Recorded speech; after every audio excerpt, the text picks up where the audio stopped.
Guys, আজকে আমরা কাসকির গুঁড়া রান্না করব। কিভাবে রান্না করে সেটা আপনাদেরকে দেখাচ্ছি। প্রথমে কড়াইতে একটু তেল দিলাম, সয়াবিন তেল। তারপর দিলাম একটু মরিচ, কাঁচামরিচ, বাটা মরিচ দিলাম। বাটা মরিচ দিয়ে এটার মাঝে দিলাম একটু পেঁয়াজ আর হলো রসুন বাটা মিক্সড। এটার মাঝেও কাঁচামরিচ আসছে, কিন্তু দিয়ে দিলাম আমি একটু। দেওয়ার পরে এটা আমি চুলায় দেব। জান তুমি এটা যাবো চুলায় দিয়ে,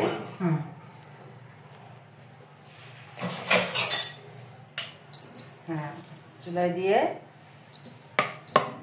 এটা একটু নাড়াচাড়া, নাড়াচাড়া করবো, আস্তে আস্তে নাড়াচাড়া করবো। নাড়াচাড়া করে ওটা হতে থাক। এদিকে এই আমি দেশি কাসকি মাছ আমি নিলাম পোয়াখানির মতো, 1 পোয়া হবে। আমি কালকে 2 কেজি কাসকির মাছ রেখেছি 600 টাকা দিয়ে, কিন্তু এই মাছটা সবসময় পাওয়া যায় না। কিন্তু আমি কালকে ভাগ্যবশত পেয়েছি, এই জন্য রেখে দিয়েছি। এটার মাঝে আমি দিব পেঁয়াজ কুচি দিব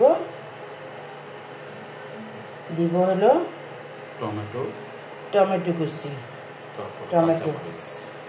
কিন্তু ওটার মধ্যে কাঁচামরিচ দেওয়া, তারপরে দেই, কিন্তু ঝাল হবে, সমস্যা নেই, ঝাল হলে দিলাম। এটা মরিচ, গুঁড়া মরিচ লাগবে না। দিব একটু হলুদের গুঁড়া, তারপর দিব স্বাদ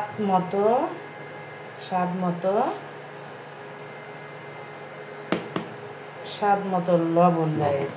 তারপর দিব হলো একটু জিরার গুঁড়া, এটা জিরার গুঁড়া। এখন দিব একটু ধনিয়ার গুঁড়া দিব।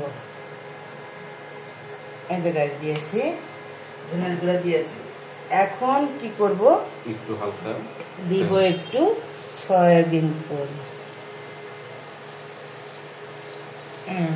সয়াবিন তেল দিয়েছি। এটা দিয়ে এখন এইভাবে সুন্দরভাবে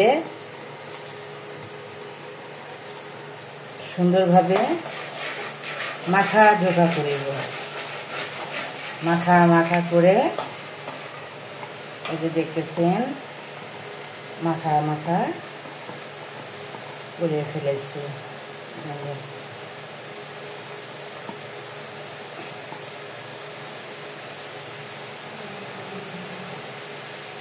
এটাকে সুন্দরভাবে মেখে আমি এখন এক সাইডে রেখে দিব। রাখার পরে যে মশলাটা এটার মধ্যে দিয়েছিলাম, দেখেন গাইস, মশলাটা